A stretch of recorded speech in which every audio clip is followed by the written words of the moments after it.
Bom, vamos lá. Contar a história para vocês hoje, então. A ideia do foco da palestra aqui é a gente falar sobre o tal do Generative Engine Optimization, que é basicamente otimização para buscas em motores generativos de IA, que é um paralelo do antigo SEO, que é o Search Engine Optimization, que é o que você fazia no seu conteúdo no seu site para ele aparecer nas respostas das IAs. Aí o primeiro grande ponto, que eu acho que é legal, é primeiro a gente começar a entender como é que funciona a busca da IA, né? A busca da IA, se a gente fosse fazer uma abstração matemática bem alto nível, o primeiro ponto é a busca da IA, ela é uma busca que a gente chama de estocástica. Estocástica na matemática significa que ela é aleatória, mas ela tem uma previsibilidade probabilística. Ou seja, a gente consegue fazer uma amostra e a partir da amostra prever mais ou menos qual é a probabilidade das respostas acontecerem. Diferente da busca no Google tradicional, que é uma busca muito mais determinística. Isso na prática é o seguinte, se eu faço um prompt no Google, a sala inteira aqui, a gente faz um prompt no Google. A primeira página nossa, ela vai ser muito similar. Ela vai mudar um pouco a ordem dos links que vão aparecer, mas nas primeiras duas páginas, os links que estão presentes para cada um de nós aqui vão ser mais ou menos o mesmo grupo. Ele vai mudar um pouco do seu histórico de login, que é o EAT, né, que é o Expertise, Experience e Attention. Então, olhar basicamente o que vai melhorar para você, mas a resposta vai estar lá. Quando a gente vai na busca no ChatGPT, eu vou falar muito de GPT, mas vale para Gemini, vale para Grok, Meta AI. O GPT eu falo muito dele porque o GPT hoje, em termos de share de uso de AI no Brasil, 85% de uso de ferramentas de IA no Brasil é o ChatGPT, né? Então, ele ainda é bem majoritário. E a busca no GPT, se a gente aqui, cada um faz exatamente o mesmo prompt, a gente vai ter respostas que são completamente diferentes. Não completamente diferentes, mas com uma variação bem significativa, né? E se a gente, novamente, fizer um prompt, a gente ficar o resto da noite aqui só fazendo prompt, a gente vai ter respostas que vão ser diferentes, cada uma dessas respostas, né? E o desafio que a gente veio propor, o primeiro ponto é, certo, como que eu vou otimizar para esse tipo de busca? Então, o primeiro ponto é como é que eu consigo monitorar antes o que as IAs estão respondendo sobre, quando eu pergunto sobre uma marca, quando eu pergunto sobre um político, quando eu pergunto sobre um produto em específico, o que ela responde sobre aquela marca. Então, qual o melhor banco de investimento? Qual o melhor restaurante para eu ir aqui em Barão Geraldo? Qual é o melhor advogado de Campinas? Qual é o melhor médico de São Paulo? Qual é o melhor maquininha de cartão de crédito? Então, a gente conseguir ter essa previsibilidade. E aí, dado que eu falei que é uma função estocástico, então uma previsão probabilística, a gente podia falar assim, vamos supor que a resposta que a gente quer seja uma resposta Y. Então, a gente pode abstrair que é uma função probabilística de acontecer Y condicionada a alguns fatores. O primeiro, vou colocar aqui como o Q de prompt, que é o query, né? Ou seja, o prompt. O contexto.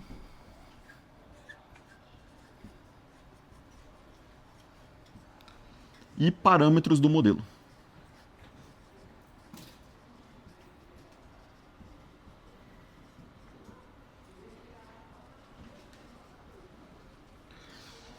Vocês devem falar assim, puta, eu fui numa palestra que era para ser legal, o cara tá me metendo probabilidade ali.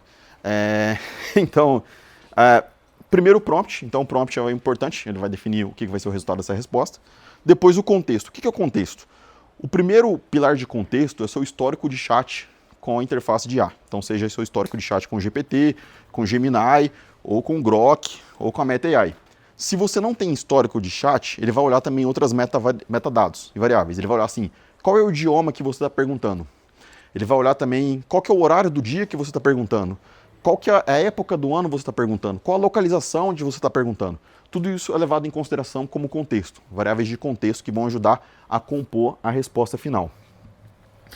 E os parâmetros do modelo, basicamente, são os parâmetros que vão definir essa aleatoriedade da resposta, essa variação da resposta, que vai diferenciar, por exemplo, a resposta do Grok, do Gemini, do GPT, desde parâmetros de peso dos modelos, como também temperatura do modelo, top K, top P, então uma série de outras variáveis. Só que aí, qual que é o legal?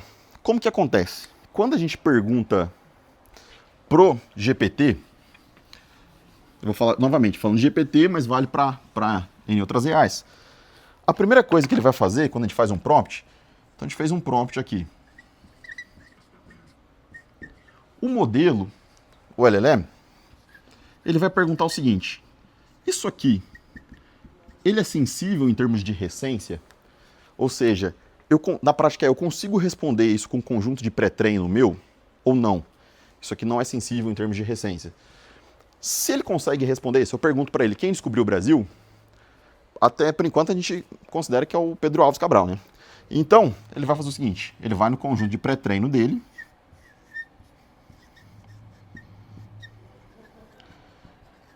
Ele vai no conjunto de pré-treino e vai te devolver a resposta. Pedro Álvares Cabral. Mas, se eu pergunto uma pergunta que ele entende que é sensível em termos de tempo, o que ele vai fazer? Ele vai fazer o tal do RAG, que é o Retrieval Augmented, que do inglês é a busca aumentada. Então ele vai ter que fazer um RAG. Vai fazer um RAG disso. Então, para fazer um RAG, ele vai ter que fazer o quê? Ele vai ter que ter um novo banco de dados menorzinho aqui para ele conseguir responder a sua pergunta com uma certa acuracidade. E aí, como ele vai criar esse banco de dados, aí sim ele vai para o Web Search. Aí ele vai buscar na internet. Tá aqui tudo bem? Show. E ele vai buscar na internet. Só que na hora de buscar na internet, antes dele buscar na internet, o que ele vai fazer? Ele vai fazer o seguinte: ele vai perguntar, poxa, eu quero garantir que eu vou ter a melhor resposta para aquele usuário. Então, ele vai criar uma série de variações de se perguntar aquela mesma pergunta. Na verdade, ele quer buscar uma amplitude semântica daquele tema. Só que como ele está indo para o Web Search, que o tipo Google, o Web Search significa que ele vai jogar no quê? No próprio Google, no Bing, no Brave e outros buscadores de internet tradicionais. A busca nos buscadores tradicionais, ela é uma busca muito drivada por uma busca lexical, é uma busca algorítmica, é uma busca que ele vai ver match de strings. Então o que ele faz? Como ele quer uma busca semântica, ele vai criar N variações dessas buscas de match de strings para fazer esse tipo de pergunta.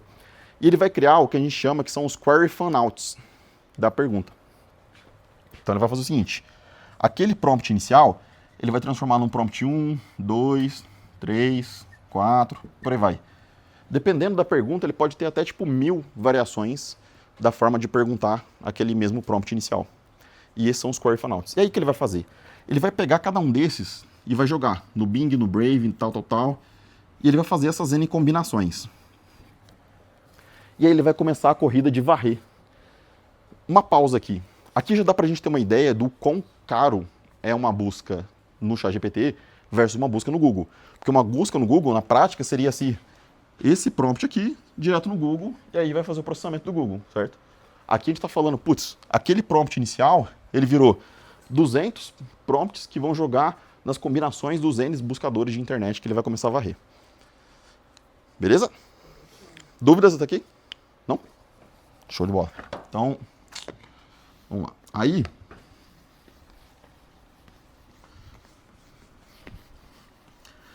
o que acontece? Muita gente fala assim, o SEO, que é o antigo Search Engine Optimization, influencia no GEO, etc. Se tem um momento que ele influencia, seria esse momento agora. Que é esse momento que esses N prompts, a gente está indo nos buscadores. Então no Google, no Bing e nos outros. Só que o que acontece? O humano, quando ele busca... Toma.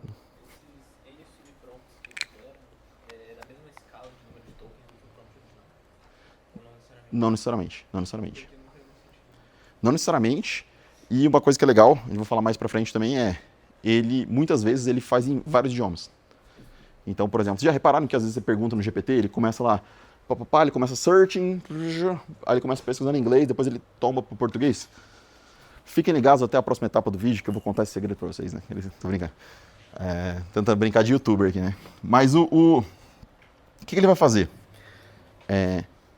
Diferente do humano, que é importante estar nas primeiras páginas de busca, que o humano vai cansar, ele vai olhar tipo, as listas e fazer a curadoria, o GPT, ele vai varrer de processamento paralelo, como se fossem vários robozinhos, as 200 primeiras páginas do Google, as 300 primeiras páginas do Google. A gente tem amostras nossas lá que às vezes o site está na página número 200 do Bing. Então, assim, 96% da busca na internet hoje basicamente acontece no Google. Se o seu site está na página 200 do Bing, você teve que ser, tipo assim, é igual o Silvio Santos lá com a Telecena, né? Estatisticamente você teve que estar no mais e menos pontos, né? Então você conseguiu ser tão bom de fazer um SEO reverso para conseguir ser indexado na página 200 do Bing. O que significa? Tipo, que não necessariamente você ter um bom SEO quer dizer que você vai ganhar a corrida aqui. Porque nesse momento, doesn't matter, tipo, não importa muito. Então ele vai varrer, ele vai começar a pegar. Aí eu vou chamar aqui o site 1, site 2, site 3, ele vai começar a varrer o site. E aí, uma vez que ele varreu todos esses sites, ele vai começar a fazer o seguinte. A IA, ela não vai entender, obviamente, texto como a gente, ela vai transformar isso num embedding. Então ela vai transformar esse texto num vetor, uma entidade matemática, e vai colocar esse vetor dentro de um espaço vetorial para aí sim fazer a tal da busca semântica e fazer a tal da proximidade semântica. Então ele vai começar a pegar esses sites aqui e vai colocar lá.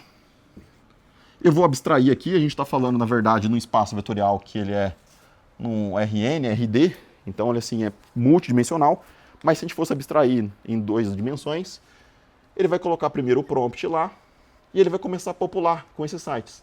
Estação 1, estação 2, estação 3, 4, estação 5, estação 6. Novamente, estou fazendo uma hipersimplificação aqui, tá, gente? Tem vários detalhezinhos aí no meio do começo. Ele começa a popular. E aí ele vai fazer o seguinte, estou perguntando, por exemplo, qual é a melhor maquininha de cartão, ele vai começar a olhar todos os sites que naquela busca dos query fanouts trouxeram aqui, populam, faz esse processo de embedding, e ele vai ver o quão próximo está um vetor do outro, quer dizer, o quão próximo semanticamente está e está mais próximo de responder. Só que dado o momento, a IA ela tem que fazer esse processo todo em milissegundos. Ela vai meio que como se fazer uma espécie de algoritmo de clusterização, que ela vai falar assim, ó, tá bom já. E ela vai definir o que a gente chama aqui de nuvem semântica. A nuvem semântica, na verdade, é como se fosse um espaço amostral que está naquele reg, que vai definir aquele conjunto do banco de dados que eu falei que ele precisa buscar primeiro. Então, ele vai fazer toda essa amostragem e ele vai começar depois a fazer o picking. Aí dos parâmetros do modelo ele vai falar assim, ó, deixa eu pegar tal número, tal número, tal número e começar a utilizar. Aí vem o primeiro ponto quando a gente fala sobre otimizar para busca no GPT, que é um ponto de engenharia. Porque é o seguinte, se o seu site é um site que demora para carregar, tanto para humano quanto para máquina, às vezes ele não consegue bater a nota de corte dessa latência da resposta.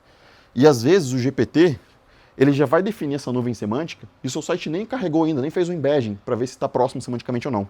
Vou dar um exemplo. Tem sites de notícias famosos, vou dar um exemplo, o site da Exame, né, que é um canal super relevante para humanos. Se você precisa fazer marketing para humanos, é super relevante. Mas é um site super carregado visualmente. Tem muito componente visual, tem muita propaganda, a estrutura não é clara, etc. Para fazer esse processo, pro robozinho olhar lá tudo, fazer um embedding, demora.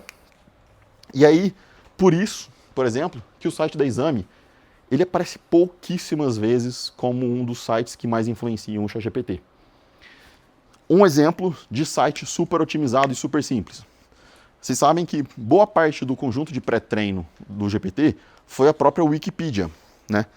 Tem umas premissas por trás disso. Obviamente tem uma premissa de que a comunidade da Wikipedia, ela é bem chata, assim. Se vocês fizerem uma página hoje da empresa de vocês ou de vocês na Wikipedia, os moderadores, em questão de 20 minutos, vão olhar e falar assim, não, isso aqui está parecendo um classificado. Não, você está querendo fazer propaganda. Isso aqui é uma enciclopédia. Eles vão derrubar a sua página.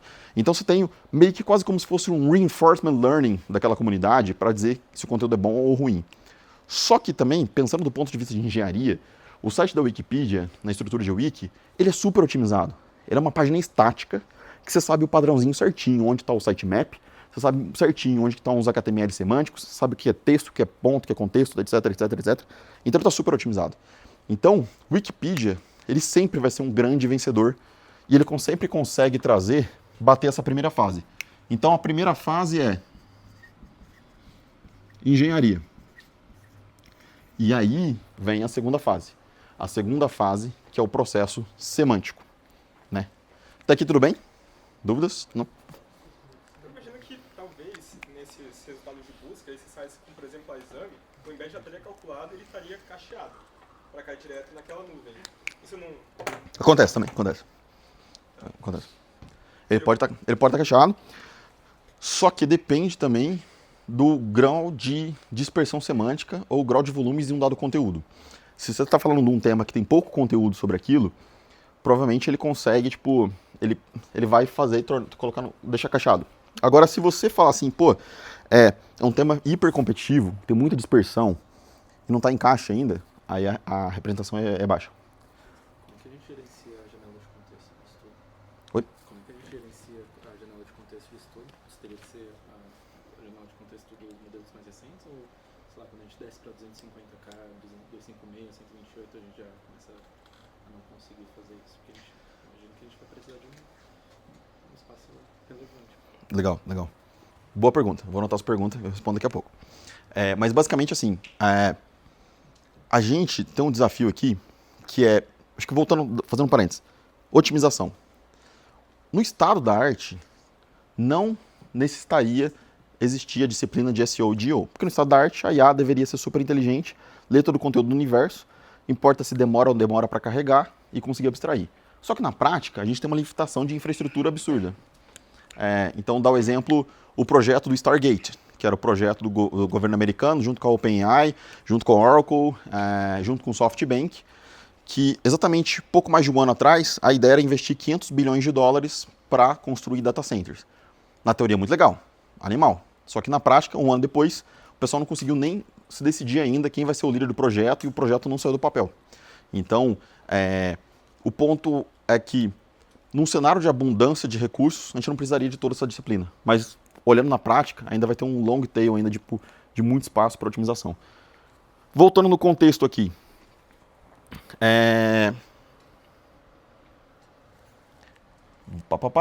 Nuvem semântica. E aí, qual que é o legal desse lance de nuvem semântica? É que, como a gente está falando de um espaço vetorial, essa nuvem está migrando, ela está mexendo ao longo do tempo. E aí, como que entra, Matheus?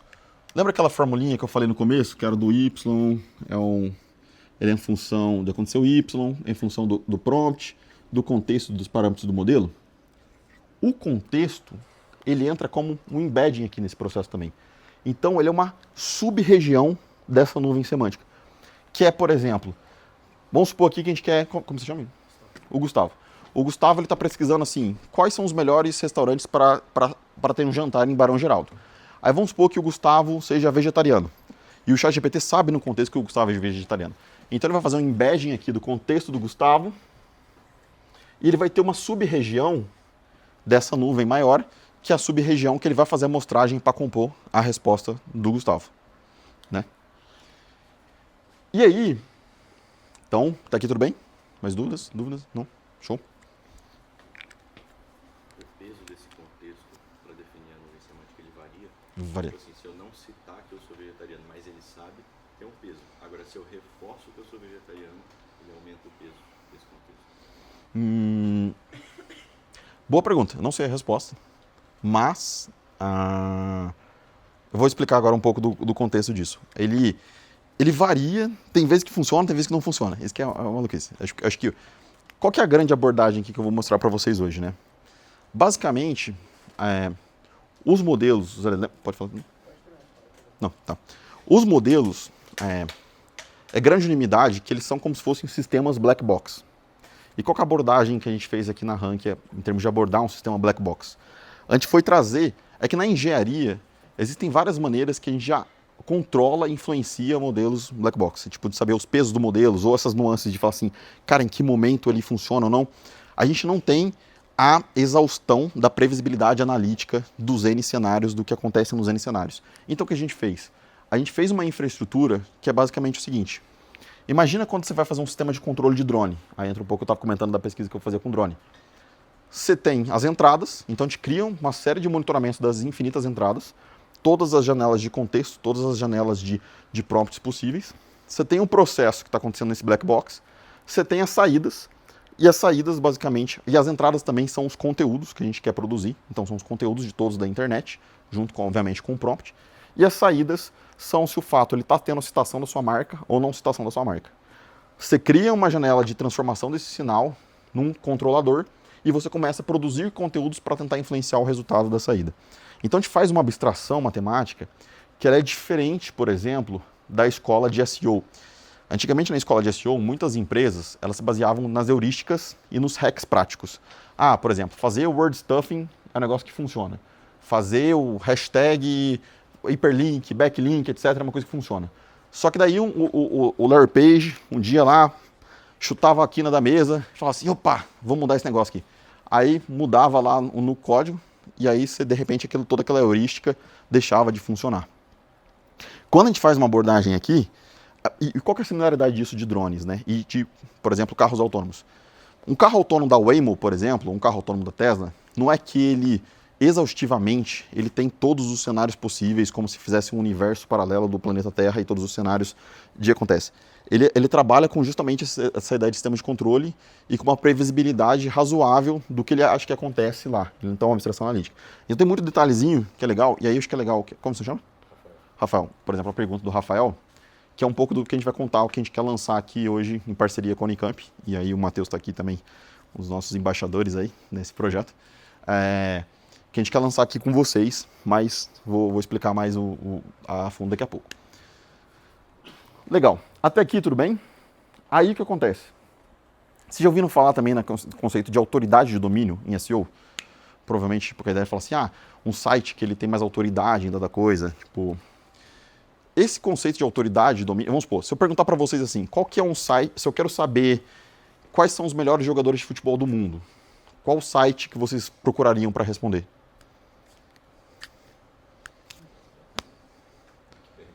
Wikipedia? Boa. Wikipedia, boa. Mas, bom, vou dar outro exemplo.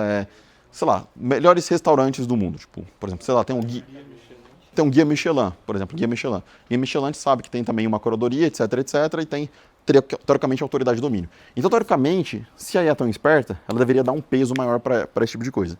Matematicamente, por trás disso, é um processo que é uma junção, um pouco de computação e matemática computacional aqui, com o conceito de física e estatística, que entra no conceito de massa probabilística. Que, na verdade, esses sites que têm autoridade de domínio são como se fossem sites que ele possui uma massa probabilística muito mais densa e eventos de citações acontecem com maior relevância. Então, essa abstração de universo, de espaço, vocês podem imaginar quase como se fosse realmente um espaço solar, que você tem um planeta mais massivo, ele consegue atrair mais eventos ao redor dele, acontecer mais ao redor dele, menos massivo, menos eventos ao redor dele. E aí, como que entra o processo disso tudo?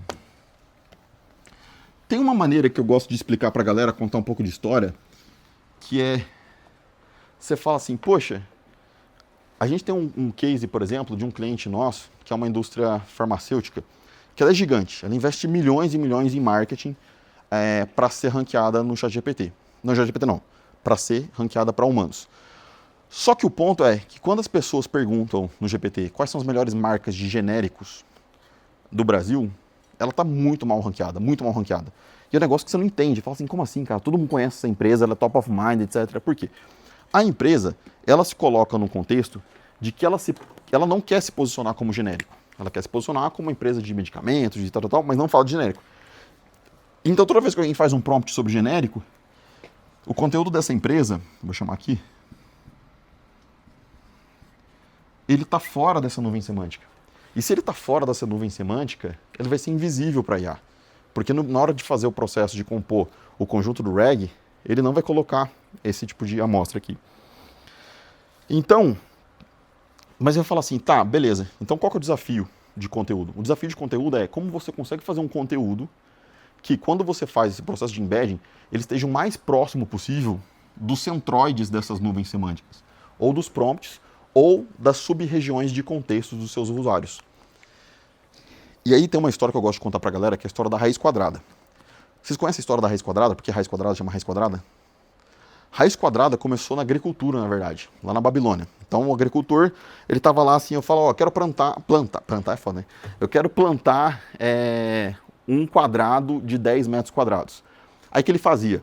Ele falava, tá, mas qual que vai ser o lado da cerca desse quadrado de 10 metros quadrados? Então ele pensava assim, eu quero saber o lado do quadrado de área 10, o lado do quadrado de área 100, o lado do quadrado de área 20. E aí isso transpôs depois para a geometria, e aí ficou a operação, o lado do quadrado de área 20, o lado do quadrado de área 10.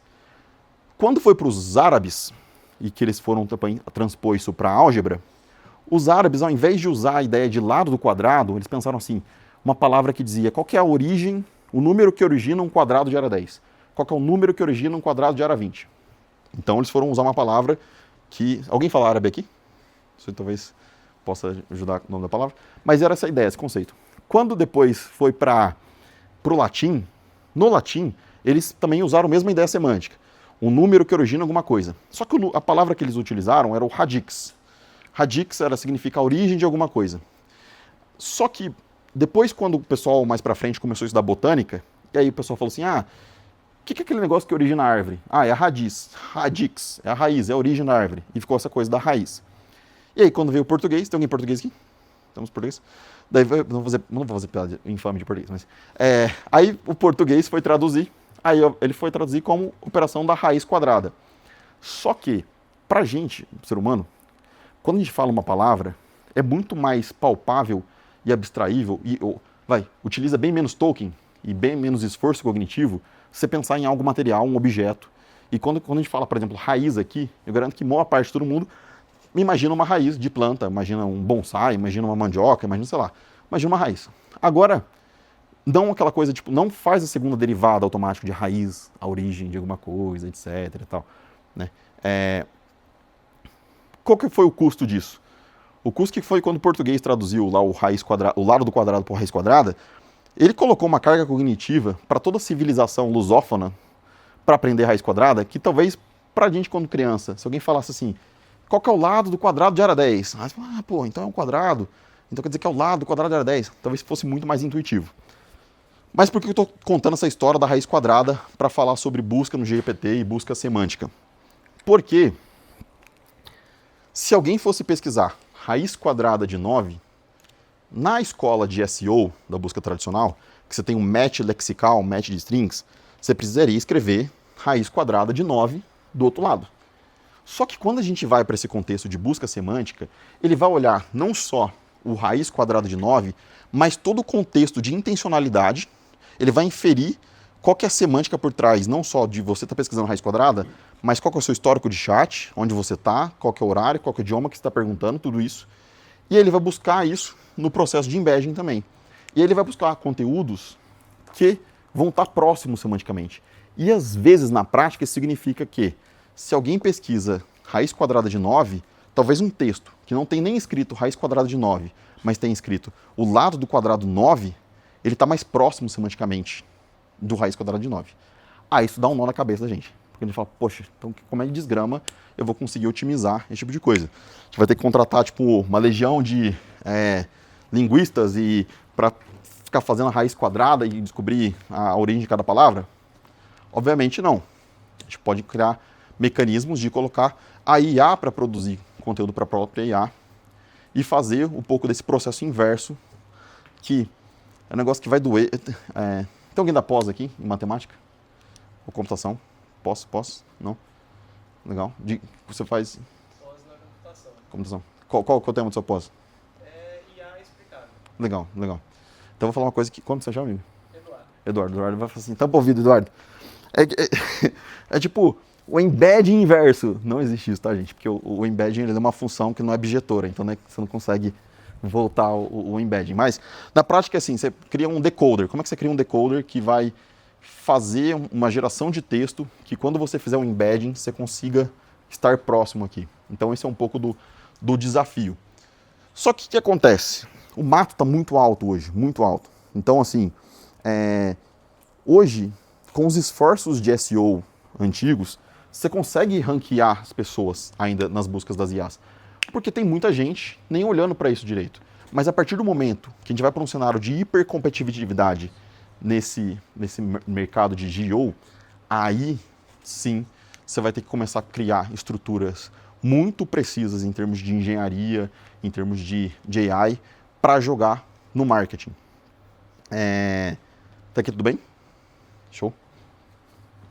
Mas, no caso dos modelos, eles mudam bastante com o certo tempo e eles, assim, pela própria natureza estocástica deles, a gente tem certa dificuldade em até conseguir olhar para dentro de quais são os sites que eles mais estão recomendando, por exemplo. Então, como é que a gente lidaria com isso? A gente faria uma amostragem, sei lá, diária ou periódica, pelo menos, e daí estaria eternamente tentando melhorar o site daquele cliente? A gente, acho que tem 2 desafios. O primeiro desafio é esse. Acho que esse que é o primeiro ponto e que é difícil de digerir, que é, nessa batalha, essa nuvem aqui, ela está deslocando o tempo todo. É o que você falou, ela está deslocando o tempo todo. E o sampling, aquele processo de escolher dentro dessa nuvem, também ele está mudando os pesos ao tempo todo. Então, se você vai fazer uma estrutura de fazer otimização para o GPT que seja baseada só em heurísticas, por exemplo, se vocês forem pesquisar hoje na internet o que funciona, eles vão falar, não, faça um texto em listas, faça um texto em bullet points, façam perguntas e respostas, façam os Q&As, etc. Esses são todos os hacks práticos. Só que o ponto é, eles mudam também. Eles podem estar funcionando hoje, mas não estão funcionando no outro contexto.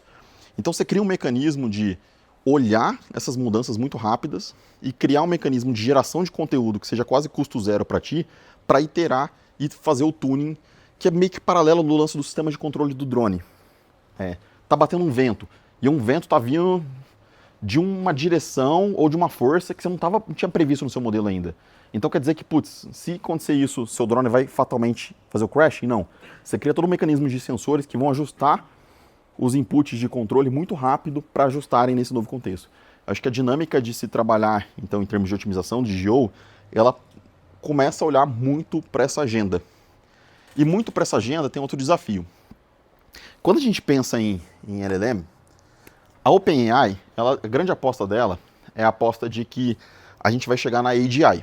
A ideia da AGI, que é a superinteligência, que ela supere o conhecimento humano 100% dos casos, das vezes, de uma maneira muito absurda. Todo mundo parte da premissa que a arquitetura de LLM é a melhor arquitetura para fazer isso. É a melhor que tem para hoje, tipo, não necessariamente é a melhor. Então, se vocês forem conversar aqui na academia, vocês vão ver que tem muito professor que vai falar, cara, eu não sei se o superinteligência vai vindo baseado na arquitetura de LLM. Mas é o que tem hoje. Então o que eles vão fazer? Vamos na força bruta. Bom, partindo da premissa primeiro de treinar com toda a internet, com todo o conteúdo escrito da internet. Aí agora eu preciso de mais processador para treinar com tudo que é vídeo e áudio. Aí depois eu começo a criar vários mecanismos de data acquisition para pegar conteúdos que não estão na internet para treinar IA. Aí depois eu vou criar mecanismos de reinforcement learning. Eu vou pegar matemática, vou trazer vários matemáticos e ficarem, tipo, ensinando a IA nisso. Eu vou pegar físico, tal. Então começa, tipo... Só que o ponto é que a curva, ela é meio assintótica, né? Tipo, assim, por mais que a gente vai fazendo esforço, ela vai meio que tá aqui tá a meta da AGI. Então ela tá meio que assim... Aqui o esforço começa a ficar cada vez colossal, né? Tipo, pra conseguir chegar lá. O que pode acontecer, talvez, a OpenAI um dia fala assim, opa, gente, não, chegamos aqui na OpenAI, chegamos aqui já, chegamos na superinteligência. Mas o ponto é, aí quando a gente sai de temas técnicos e a gente vai para temas não técnicos, por exemplo, qual é o melhor restaurante? Qual é o melhor banco de investimentos? Qual que é o melhor... Quem que vai fazer o reinforcement learning disso? Como vai ser feito o reinforcement learning desse tipo de processo? Ele vai ter que acontecer, de alguma maneira. E aí entra um pouco da agenda do GO, que é basicamente como é que você consegue, do ponto de vista de engenharia, ajudar lugares e empresas ou estabelecimentos que podem ter conteúdos muito bons, mas estão perdendo na primeira fase, ou lugares e empresas que têm conteúdos muito bons também, só que semanticamente eles estão atirando para um outro tipo de contexto. E você começa a ajudar eles para atacar esse tipo de vantagem, atacar esse tipo de batalha. Isso é um pouco da premissa quando a gente pensa em termos de GO. E até uma curiosidade, né? Um veterano de vocês, das antigas, vocês conhecem o André Penha, que foi o fundador aqui no Sundar? Ele é investidor anjo nosso lá na Rankia, né? Até quando eu fui falar com ele de investimento, ele falou, eu falei, cara, beleza, Matheus, mas antes de eu investir, cara, me fala aí, como é que o negócio de vocês vai fazer o mundo um lugar melhor? Porque se for para fazer um lugar pior, não faz sentido eu querer investir e colocar dinheiro. E aí a gente tava falando justamente disso para ele, né? Tipo, cara, tipo, a gente tá numa posição de conseguir ajudar, de certa forma, de ser quase que um business de reinforcement learning, de certa forma, num dado momento, de ajudar as IAs a tomarem decisões também em relação a decisões mais banais, tipo, do dia a dia. E aí ele falou, não, beleza, legal, então vou investir em vocês. Aí ele investiu, deu certo a história. Mas você ia falar alguma coisa? Sim, eu ia perguntar. No último mês a gente passou por um momento meio que polêmico, né, da OpenAI falando sobre propaganda dentro de IA. E eu acho que a área, se eu entendi corretamente, em algum nível está relacionado com marketing Sim. e propaganda dentro da IA.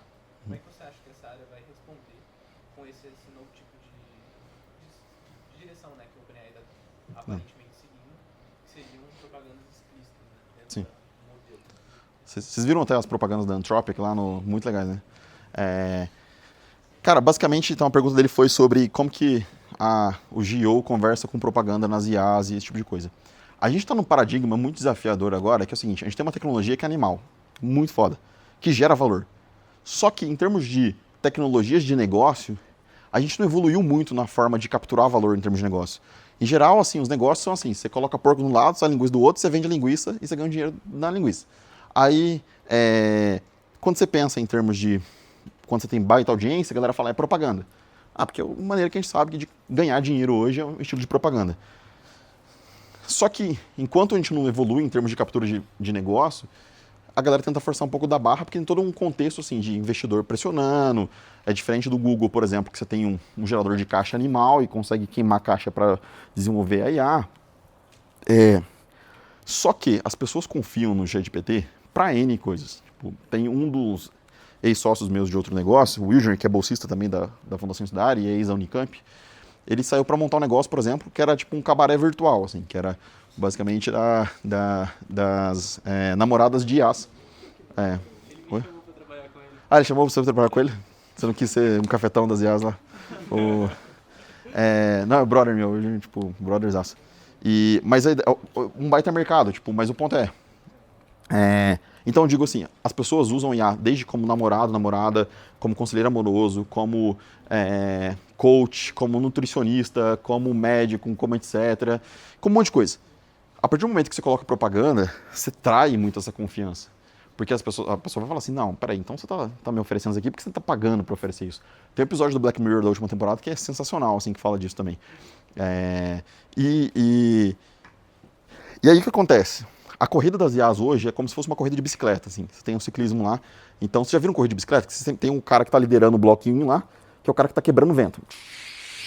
Hoje está o OpenAI lá, pedalando loucamente. Só que você tem atrás, tipo, você tem um Gemini na cola, você tem um Cloud agora vindo na cola, você tem galera vindo atrás. Se a OpenAI para descansar ou dá uma tropicada, na hora, tipo, um outro cara assume isso. E talvez uma tropicada pode ser, por exemplo, esse lance da propaganda.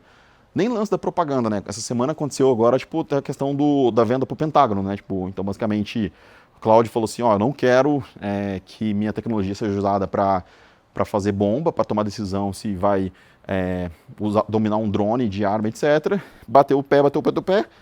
E aí falou que não foi fazer. A OpenAI, na hora, falou assim, opa, não, a gente faz aqui e tal. Aí fizeram. Aí tá, tipo assim, tá tendo uma galera, um movimento super forte lá nos Estados Unidos de desinstalem o ChatGPT. O Cloud começou a avançar absurdamente como primeiro na App Store. Muito nesse movimento, só que assim, isso é uma outra coisa que, tipo, putz, os caras lá na OpenAI meio que dando uma barricada nesse sentido. Então, essa batalha, só que o lance é que na corrida de bicicleta, não é que também o cara cai, tropeça e sai de fora do jogo. Dependendo do tropeção, o ciclista sai de fora do jogo. Mas de repente você vai começar nessa coisa do circular. Você vai ter o cara que vai estar quebrando vento, não quebrando vento, e com alguns truques, né? O ano passado o Gemini, ele só conseguiu crescer pra caramba em termos de usuários, foi por causa do Nano Banana, né? O Nano Banana foi um negócio assim absurdo, tipo, os caras conseguiram colocar 50, 80 milhões de usuários por mês, só porque fazia imagens, tipo, não só, porque do caramba, pô, mas conseguiram fazer um modelo muito superior da OpenAI. Não sei se já foi explorado nesse sentido, mas você falou sobre essa área interagiva, fazer o bem para a comunidade. Me parece uma aplicação bem interessante para combate à fake news, né? Então, é uma empresa privada, uma startup, mas se tivesse uma parceria, por exemplo, com o governo federal, para utilizar governos sites que de fato têm informação correta, né, e de acordo com as normas do Brasil, por exemplo, que passasse por um processo desse de potencialização, para combater. Qual que é o seu nome? Luiz. Luiz. Legal, Luiz. Então, aproveitar o gancho do Luiz aqui um pouco para já ir dando um contexto do porquê também a gente veio aqui para a Unicamp hoje. Quando a gente veio a ideia de surgir a Ranker, a gente olhou assim, tinha um business nos Estados Unidos que estava fazendo isso, monitoramento de GO. Inclusive, esse business virou unicórnio essa semana. E tem 14 meses de vida, 18 meses de vida. Tinha outro na Europa fazendo. A gente falou na América Latina não tinha um player ainda fazendo. Só que a gente começou a ver que, como é super cara a busca na internet, o monitoramento é caro também. Porque tem uma série de nuances assim que você precisa fazer desde a construção de toda essa orquestração de robôs, higienização de contexto, colocar contexto em IPs diferente, fazer uma amostragem que seja relevante estatisticamente, fica caro. E as pessoas têm que economizar para conseguir margem como negócio. E aí quando as pessoas vão cortar custo, a galera corta no rigor estatístico. E aí você começa a ter soluções no mercado com rigor estatístico muito, muito baixo. E aí, especificamente, nas últimas semanas, teve uma notícia, num caso lá de Minas Gerais, de um juiz que tomou uma decisão muito condenável, a decisão do juiz, né? E aí, nos documentos dele, da tese, tinha prompts do ChatGPT. Tinha lá, tipo, prompts do ChatGPT. E, cara, numa questão super sensível. E aí, o ponto, a gente começou a discutir, poxa, comecei a falar com alguns amigos advogados também, e falar, cara, tem muitos juízes, na verdade, utilizando isso. Então, isso que vocês estão falando, tipo, ele tem um poder, se de fato é isso que vocês estão falando, que vocês conseguem influenciar, é um negócio que tem um poder muito forte, pode influenciar até a decisão de juiz, pode influenciar, tipo, N fatores. E aí a gente veio com a ideia de fazer, então, uma iniciativa open source. A ideia que a gente está lançando vai ser uma iniciativa open source, que é a ideia de todo esse código core de monitoramento, que é o código de otimizar qual é a amostragem estatística que a gente precisa, porque o ponto é, se a gente fizer uma pergunta, quais são as melhores empresas de maquininhas de cartão de crédito? E aí, você fala assim, quantos prompts eu preciso fazer isso para ter uma amostra relevante? 10, 20, 50, 100? Na verdade, a abordagem matemática que a gente chegou é uma abordagem que ela é incremental, né? Então, a gente faz um chute inicial, vê a dispersão semântica, vê a dispersão de estação, corrige, vai corrigindo até chegar no ponto ótimo, e depois vê também o drift semântico, da periodicidade, como se chama, que o Guilherme comentou, por exemplo, ver o quão rápido está deslocando ou não, para definir também essa periodicidade. E aí conseguir combinar isso com um motor de economia. E a gente falou, cara, vamos transformar isso em open source, para tirar um monte de picareta que está surgindo, porque assim, garanto que do momento que a gente está conversando aqui agora, estão surgindo 30 startups de GO na sua vizinhança. Garanto que alguém aqui da sala já criou uma só desde o começo que a gente começou a conversar.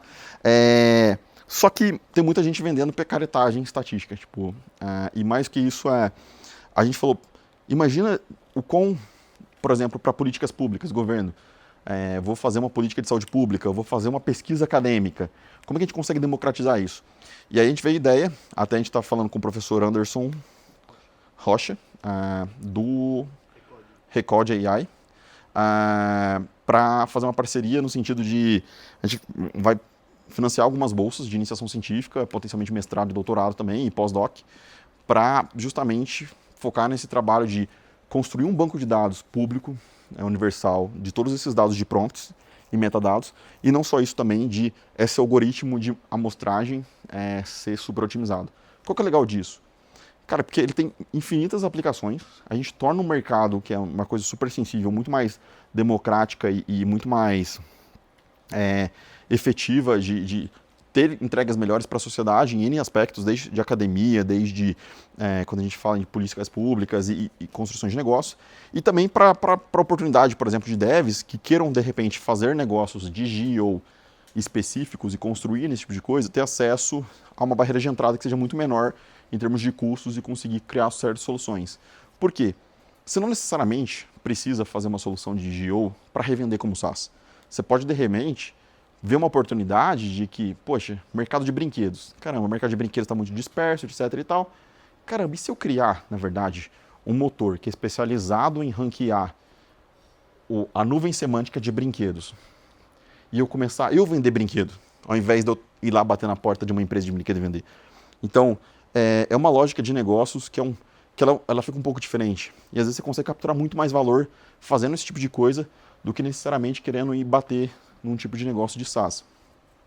E até por isso que a gente está aqui no Unicamp hoje, justamente conversando com vocês, porque, bom, eu sou ex-Unicamp, 25% da empresa são ex-Unicamp, somos em 4.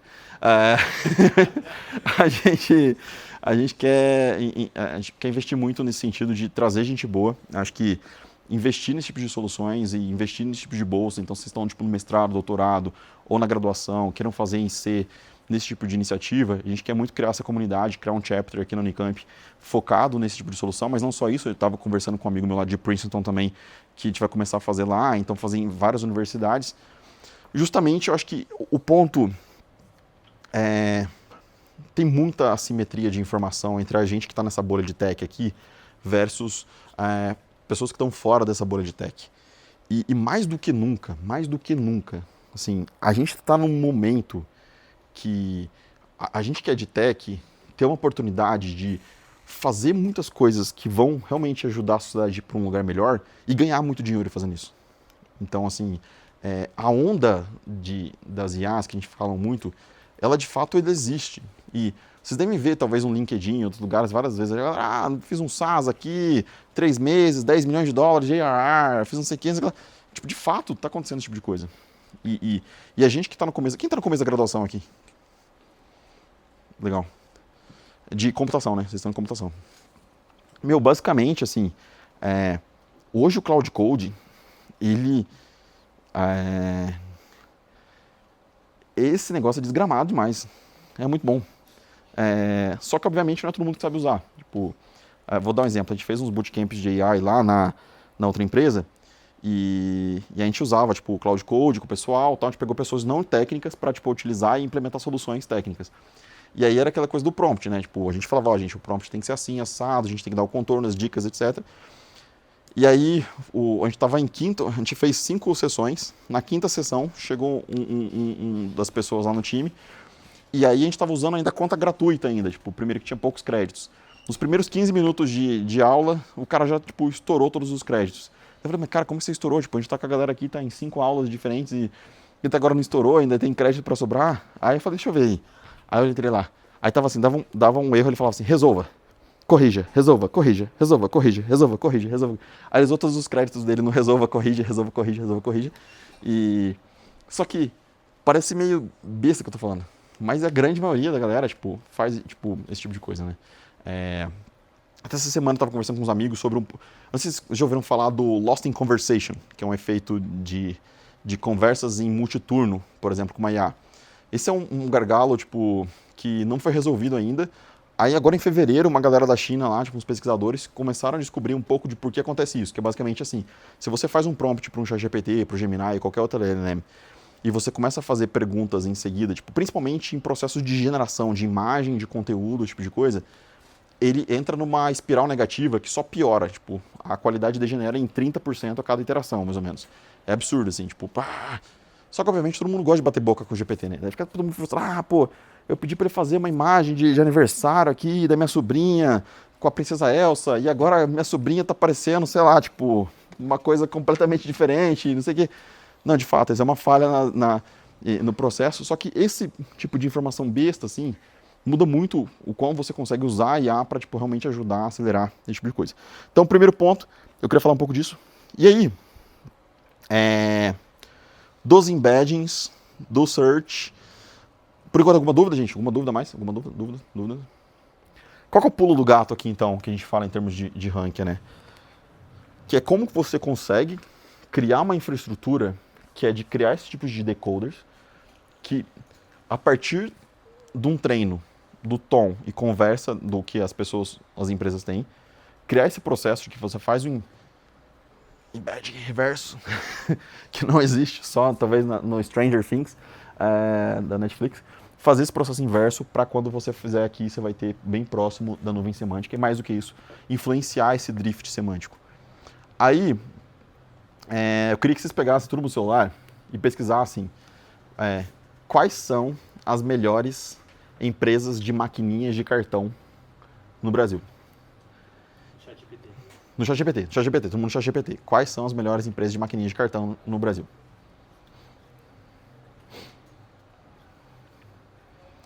E vocês vão ver que ele traz, às vezes, tipo, ele traz um site, ele traz outro, traz um ranking, tal. E aí, ele tem as fontes. As fontes... Oi? Tem que colocar no modo investigar ou só solta? Não, só solto. Alguns de vocês ele vai pegar no caixa, outros ele vai, tipo, mas... Aí vão nas fontes. Aí, por exemplo, que tipo de site que vocês acham que deveriam estar influenciando forte isso? Talvez, sei lá, o site da Exame, da GV, talvez alguma coisa da Unicamp, talvez alguma coisa da Ambima, sei lá. Aí começa a olhar o nome dos sites aí que estão influenciando essa resposta. Tem o Reddit, a melhor maquininha de cartão.com, maquininha certa, maquininha ideal.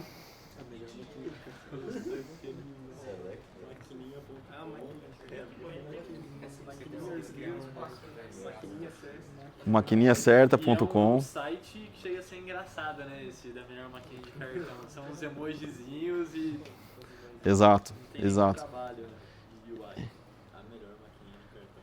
Então, esse que é um ponto que a gente quer mostrar, assim, gente, é um tema assim, maquininha de cartão é um mercado, tipo, multimilionário, bilionário aqui no Brasil, tipo, você tem muito interesse econômico por trás. E quando a gente pergunta isso, quem está influenciando é o site A Maquininha Certa, a melhor maquininha review.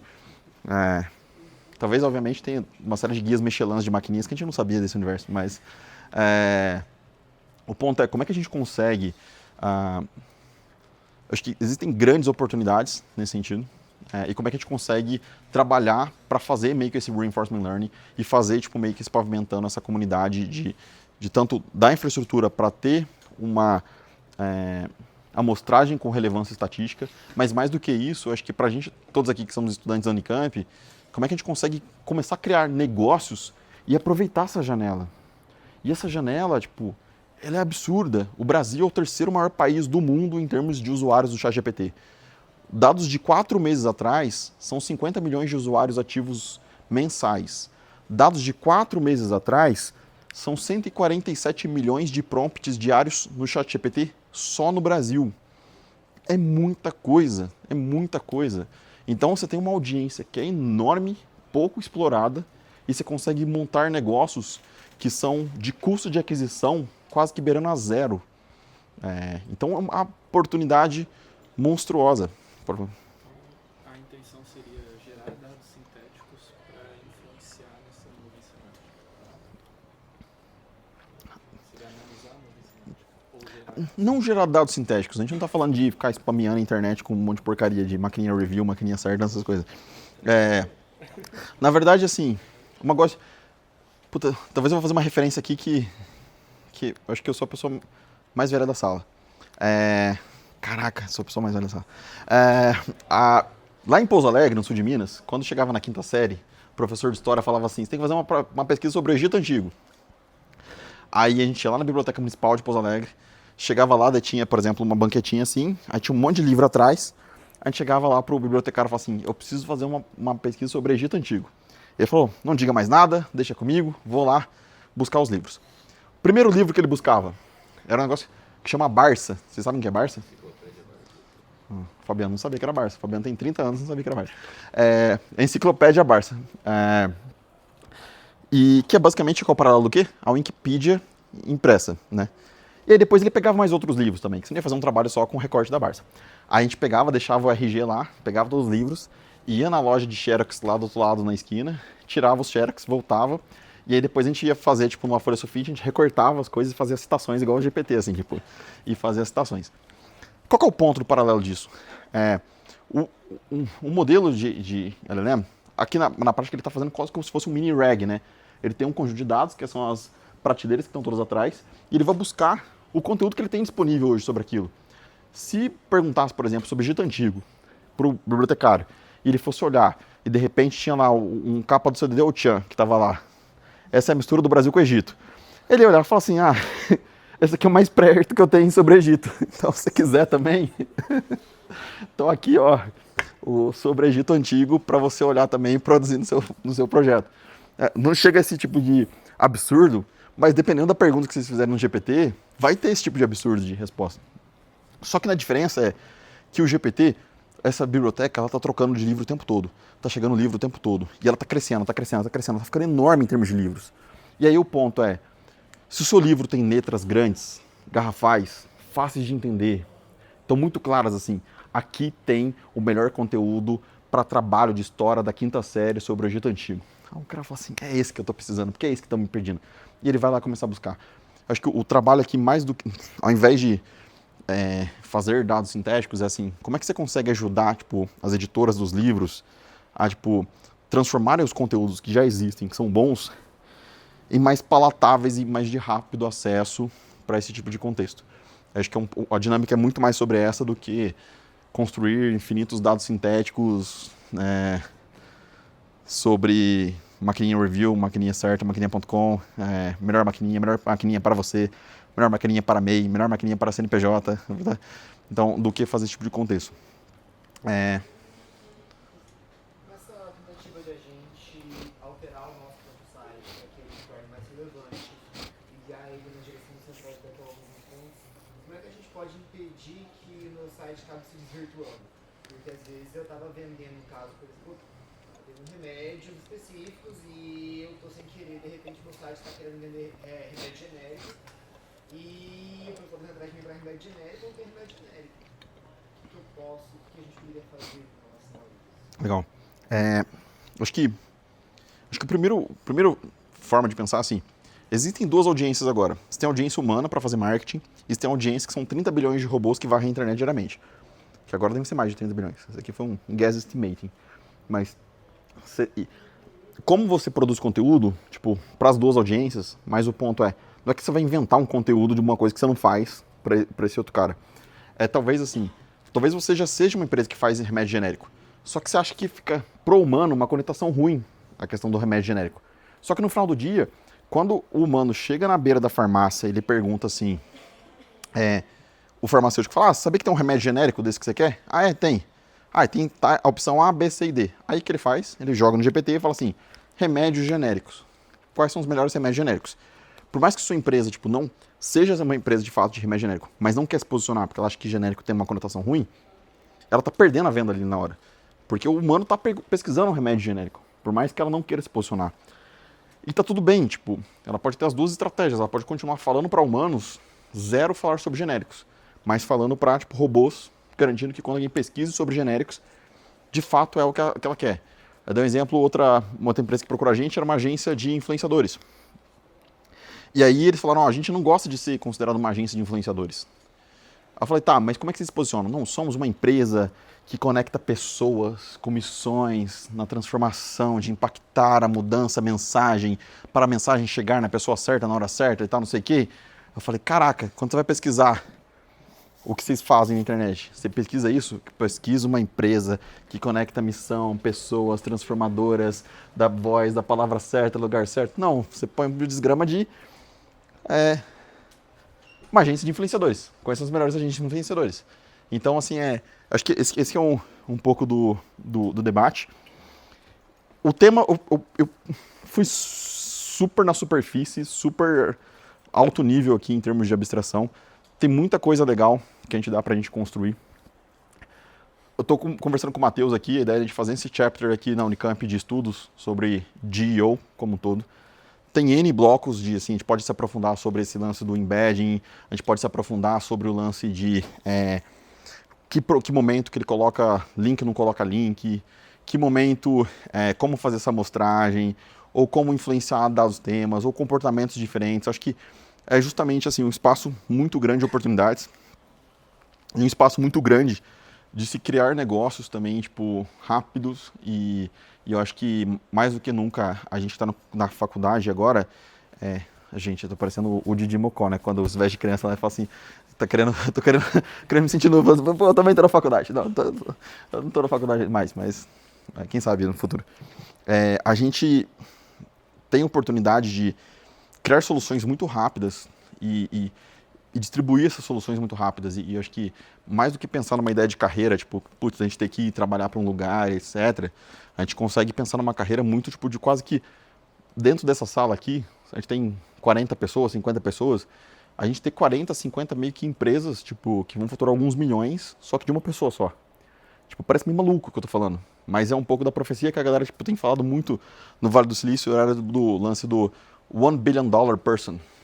Tipo, que é a ideia de uma one person company, $1 billion, one person unicorn, que é tipo a ideia de você ter uma empresa que vai faturar ou vai valer $1 bilhão, só que é uma pessoa só. Tipo, isso tá ficando cada vez mais possível, assim. Essa realidade tá ficando cada vez mais factível, né? Tipo, não precisa faturar $1 bilhão. Pô, com alguns milhões já dá pra viver bem, né? Então, mas o ponto acho que tem essa, acho que o ideia da conversa hoje era meio que instigar vocês sobre essas N oportunidades. Acho que jogar, tipo, meio de uma forma nebulosa também, tipo, fugindo de algumas perguntas e dando uma sabonetada aqui para justamente instigar vocês aí. Quem quiser vir trabalhar com a gente tem vagas. Quem quiser vir trabalhar com a gente nesse modelo de fellowship, putz, Matheus, quero fazer uma IC, trabalhando nesses temas que vocês estão fazendo, tem super interesse. A gente está patrocinando bolsas de IC também, bolsas de mestrado, doutorado, pós-doc. Então a gente está aberto e a ideia de também fazer parte desse movimento que a gente quer construir, que é um movimento open source focado em Generative Engine Optimization, né? Tipo, acho que tornar isso mais transparente. Falei demais, aí são 7h04, a gente tem as 7h30. Se tiverem dúvidas, podemos continuar com as dúvidas. Eu vou parar de gravar só agora, tipo, que daí... nem sei, eu falei tanta... me empolgo falando.